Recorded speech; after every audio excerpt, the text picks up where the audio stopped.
I'm a 20-year-old college student, and until last week I lived at home with my parents and my older sister Aubrey, 24.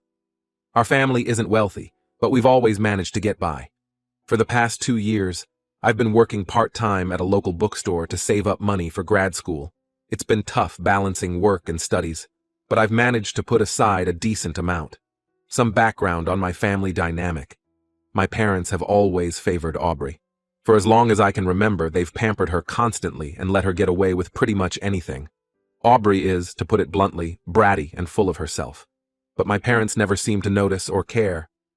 This favoritism has been plain in countless situations over the years. When we were kids, Aubrey would often break my toys or mess up my school projects, but my parents would always dismiss it as siblings being siblings. They'd buy her a new toy to make up for the one she broke, while I'd be left with nothing. As we got older, the favoritism only became more pronounced. For Aubrey's 16th birthday, my parents threw her a lavish party and bought her a car. When my 16th birthday rolled around 2 years later, I got a cake from the grocery store and a $50 gift card. One incident that really stands out happened last Thanksgiving. My mom had spent hours preparing a traditional dinner, including a homemade pumpkin pie for dessert. When Aubrey saw the pie, she threw a fit because she wanted pecan pie instead. She actually knocked the pumpkin pie onto the floor and stomped on it like a toddler having a tantrum. Instead of getting mad at her for this outrageous behavior, my parents apologized to Aubrey. They drove 30 minutes each way to the only open bakery in town to buy her a pecan pie. Meanwhile, I was left to clean up the mess of the ruined pumpkin pie. Aubrey has also had a long string of boyfriends that she brings home. My parents welcome each one like he's already part of the family, no matter how Aubrey treats them or how long the relationship lasts. Her current boyfriend, Mark, has been around for about 6 months. He's a pretty stubborn and opinionated guy, but for some reason, my parents adore him. Mark's presence has only worsened the existing family dynamics. He seems to take pleasure in putting me down and asserting his dominance in the family. My parents, of course, always take his side. For instance, last month we all went out to dinner for my dad's birthday. I had just received my tax refund, so I offered to treat everyone as a special gesture. Before I could even finish speaking, Mark loudly proclaimed that he would be paying instead. I politely declined and explained that I wanted to do this for my dad. Mark got visibly angry and started arguing with me at the table, saying I was trying to show off. Instead of intervening, my parents took his side and told me to stop being difficult. In the end, Mark paid for the meal, and my parents thanked him profusely while completely ignoring my original offer. Another time, I was watching a movie in the living room when Mark and Aubrey came in. Without asking, Mark changed the channel to a sports game he wanted to watch. When I pointed out that I was already watching something, he laughed and said, "Too bad, Squirt. Majority rules." My parents, who were in the kitchen, overheard and told me to let Mark watch what he wanted because he was a guest. These are just a few examples of the daily small favoritism I've had to deal with. Despite all this, I've tried to maintain a good relationship with my family. I help out around the house, keep my grades up, and work my part-time job without complaining. The current situation started about a week ago. I was showing my friend a funny text on my phone when Mark happened to glance over. He saw my bank account balance in one of the notifications. I didn't think much of it at the time, but I should have known it would lead to trouble. A few days later, during dinner, Aubrey announced to our parents that she wanted to start her own small business selling handmade jewelry. My parents were thrilled and immediately started discussing how they could help her get started. They asked about her business plan, potential costs, and marketing strategies. Aubrey, in her typical fashion, hadn't thought any of this through. She just liked the idea of being a business owner and wanted to jump in without any real planning. Then Aubrey dropped the bomb. She said she knew I had a lot of money saved up and suggested I give it to her to fund her business. I was shocked and felt betrayed. I knew Mark must have told her about seeing my account balance. I tried to calmly explain that the money was for my education and future. I told them how hard I'd worked at my part-time job to save that money, often taking extra shifts and working holidays. My parents got upset and said I was being selfish. They argued that I should support my sister's dreams and that her success would benefit the whole family. I pointed out that Aubrey had no experience in jewelry making or running a business. I suggested that if she was serious about this, she should start small, maybe take some classes or start an online store with minimal investment. But my parents wouldn't listen. They were already imagining Aubrey as a successful entrepreneur. Over the next few days, my parents kept pressuring me to give Aubrey my savings. They guilted me by saying I owed it to the family since I lived at home rent-free. They brought up every little thing they'd ever done for me, from buying me school supplies to driving me to soccer practice years ago. They made it sound like I was ungrateful and selfish for not wanting to hand over my hard-earned money. I stood my ground and refused. I tried to explain that while I supported Aubrey's ambitions, I couldn't put in danger my own future. I suggested that if they believed in her business idea so much, they could take out a loan or use their own savings to help her. This only made them angrier. The situation got worse when Aubrey and Mark got involved. Aubrey would cry to our parents about how I was crushing her dreams. Mark would make mean comments about how I thought I was better than everyone else. The atmosphere at home became unbearable. Things came to a head yesterday. My parents sat me down for what they called a serious talk. They gave me an ultimatum: either give Aubrey the money or move out. They said if I wasn't going to contribute to the family, I couldn't live there anymore. My mom said, if you can save all that money while living here for free, you can afford to get your own place.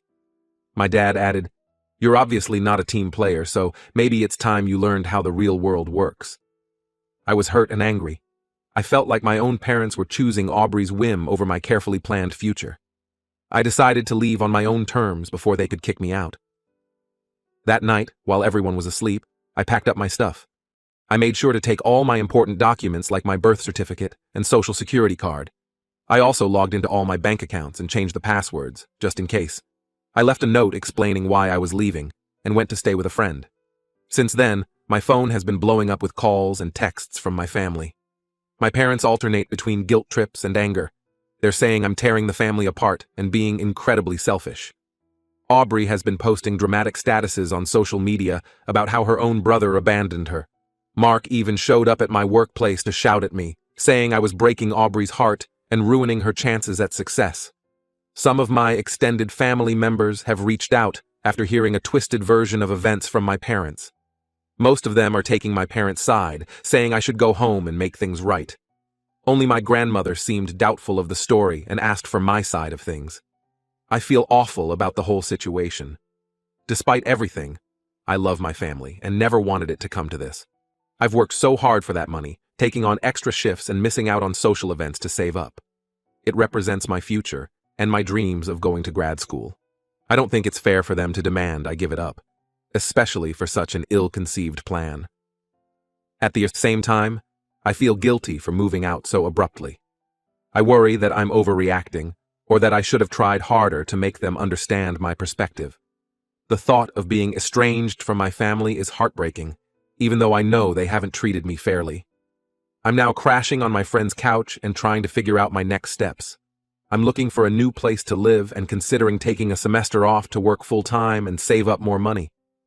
The stress of the situation is affecting my studies, and I'm worried about how this will impact my future.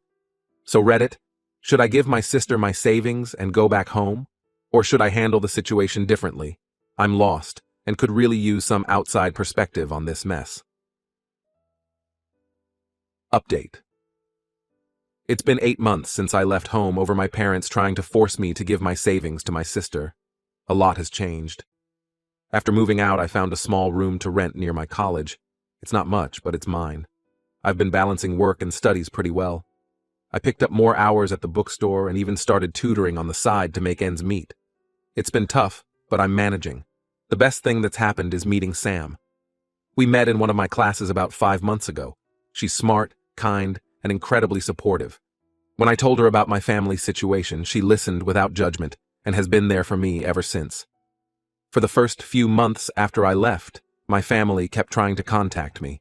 The messages ranged from angry accusations to guilt-tripping pleas for me to come home. I maintained minimal contact, mostly just letting them know I was safe and focusing on my studies. Last week, everything changed. I was studying with Sam when my phone rang. It was my mom. I almost didn't answer, but something told me I should. My mom was crying on the other end of the line. She said they needed my help urgently. When I asked what was wrong, she just kept saying it was a medical emergency and that my dad needed help. She begged me to come home. I was confused and worried. I told her I needed to know exactly what was going on before I could decide what to do. She hesitated, then finally started explaining. After I left home, Aubrey and Mark had kept pressuring my parents to help start Aubrey's jewelry business. My parents, feeling guilty about how things had ended with me, decided to support Aubrey's dreams. My dad took out a large loan to fund the business. At first, things seemed to be going well. Aubrey and Mark appeared to be taking the business seriously. They had meetings with my parents, discussing plans and showing them sketches of jewelry designs. My parents thought they were finally seeing Aubrey grow up and take responsibility. 2 months ago, Aubrey and Mark told my parents they needed to go to another city to source materials and meet with potential suppliers. My parents gave them most of the loan money for the trip. Aubrey and Mark left and never came back. My mom said they hadn't heard from them in weeks. Aubrey and Mark weren't answering calls or responding to messages. Their social media accounts had been deactivated. It was clear now that they had run away with the loan money. My parents were devastated. Not only had they lost a huge amount of money, but their daughter had betrayed them. Now, they were stuck with a massive loan they couldn't repay. The bank was threatening to foreclose on their house. As I listened to my mom sob on the phone, I felt a mix of emotions. Part of me felt justified. This was exactly the kind of irresponsible behavior I had warned them about. But mostly, I felt sad for my parents. They had made a huge mistake, but they didn't deserve this. I told my mom I was sorry they were going through this, but I wasn't in a position to help financially. I had just barely gotten on my feet and was still struggling to balance my own expenses with saving for grad school. She cried harder, but said she understood. After I hung up, I told Sam what had happened.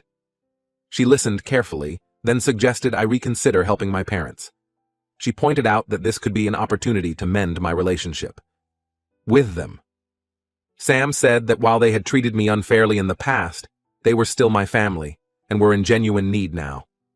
I spent the next few days thinking hard about what to do. I looked over my finances and talked more with Sam. In the end, I decided to help my parents, but on my own terms. I called my dad and told him I was willing to help, but I needed to know all the details first. We met at a coffee shop near my place. It was the first time I'd seen him in months. My dad looked older and more tired than I remembered. He broke down as he explained the full situation. The loan was for $40,000. Aubrey and Mark had taken about $30,000 with them when they left. The rest had been spent on initial business expenses and the family's living costs over the past months.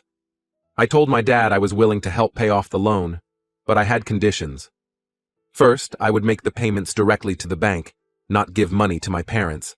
Second, I would only be able to pay in small installments over time.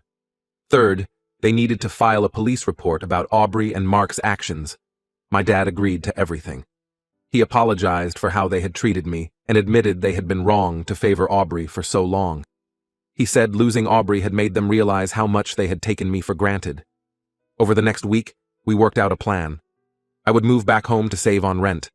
The money I saved would go towards the loan payments. My parents agreed to treat me like an adult and respect my independence. We also agreed to family counseling to work on our relationship. It's been a month since I moved back home. Things are different. My parents are trying hard to repair our relationship. They ask about my studies and work, and actually listen when I talk. They've stopped making comments about my choices or comparing me to others. The situation with Aubrey is still painful for all of us. The police haven't been able to locate her or Mark yet. My parents are coming to terms with the fact that she might never come back. It's been hard for them to accept that their actions over the years contributed to Aubrey becoming the person she is. Financially, it's tight. A large chunk of my income is going towards the loan payments. I've had to put my grad school plans on hold for now, but I'm hopeful that we'll get through this eventually. Sam has been incredibly supportive through all of this. She often comes over for dinner and has helped my parents and me navigate some difficult conversations.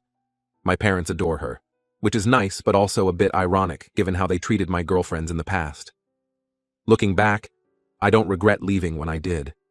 That time on my own helped me grow and gain confidence in myself. But I'm glad I was able to help when my family truly needed it. It's not perfect, but we're slowly rebuilding our relationship on a healthier foundation. I'm cautiously optimistic about the future. The loan will take years to pay off, and we have a lot of emotional healing to do as a family. But for the first time in a long time, I feel like we're on the right path. I've learned a lot about forgiveness and setting boundaries. I'm learning to stand up for myself while still being compassionate. It's a delicate balance, but I'm getting better at it every day. To those who supported me in my original post, thank you. Your advice and kind words helped me through a really tough time. To those in similar situations, I'd say this. It's okay to protect yourself and your future, but also be open to the possibility of reconciliation if the circumstances are right. As for Aubrey, I have mixed feelings. Part of me is angry at her for what she did to our parents. But mostly, I feel sorry for her. She's lost her family and will have to live with the consequences of her actions. I hope she gets help and turns her life around someday. For now, I'm focusing on my studies, my job, my relationship with Sam, and rebuilding my family relationships. It's not easy, but I'm hopeful for what the future holds. Thank you all for your support and advice throughout this journey. It's been a wild ride, but I think I'm finally on stable ground.